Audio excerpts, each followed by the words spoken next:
these forces who belong to the Sangh Parivar, who are trying to create a communal disturbance in Hyderabad.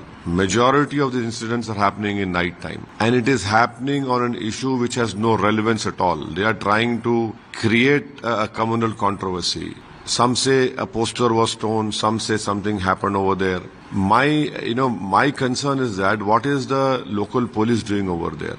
You have CCTV cameras, and Hyderabad is supposed to have one of the best CCTV cameras, facial technology, whatever you call it. దేవాలయాల దాడులకు సంబంధించి ఓవైసీ ఈ దాడుల వెనుక BJP RSS వాళ్ళే ఉన్నారని దిశగా comment చేస్తూ ఉన్నారు. ఈ అంశంపై మనతో పాటు మాట్లాడడానికి బీజేపీ ఫైర్ బ్రాండ్ రంగనందన్ గారు ఉన్నారు. ఏమంటారు సార్ ఓవైసీ కామెంట్స్ ఏంటి, ఎందుకు అట్లా చేసి? సో ఓవైసీకి ఈ మధ్యలో ఎలక్షన్ల ప్రచారంలో తిరిగి కొంచెం బుర్ర పనిచేస్తలేనట్టుంది.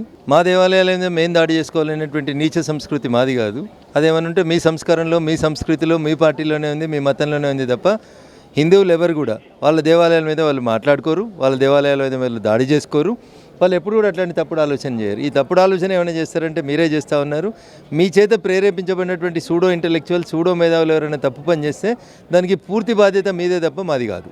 సార్, మహారాష్ట్రలో మున్సిపల్ ఎన్నికల్లో బీజేపీ విజయం సాధించింది. తెలంగాణలో ఎట్లా ఉండబోతోంది? ఏ పార్టీతో మీకు పోటీ ఉండబోతుంది? భారతీయ జనతా పార్టీ ఎప్పుడు ఏ ఎన్నిక వచ్చినా దేశవ్యాప్తంగా ప్రతి ఎన్నికని ఒంటరిగా ఎదుర్కోవడానికి, కాశ్మీర్ నుంచి కన్యాకుమారి దాకా ప్రతి బూతును గెలవడానికి సదా సిద్ధంగా ఉంటాం. మా కార్యకర్తలు, మా నాయకులందరూ సమిష్టిగా పనిచేసి ఎట్లయితే త్రివేంద్రంలో, ఎట్లయితే ముంబైలో భారతీయ జనతా పార్టీ నాయకత్వంలో పార్టీ గెలుచుకుంటూ వచ్చిందో అదే రీతిలో తెలంగాణలో మున్సిపల్ ఎన్నికల్లో కూడా మెజారిటీ స్థానాల్లో భారతీయ జనతా పార్టీ మిగతా రెండు పార్టీలను వెనక్కి నెట్టి ముందుకు వస్తుంది. దాంట్లో మీరు ఎట్లాంటి సందేహపడాల్సిన అవసరం లేదు. ఈ జిహెచ్ఎంసీకి సంబంధించి 3 కార్పొరేషన్లు ఏర్పాటు చేయాల్సిన అవసరం ఉందా సార్?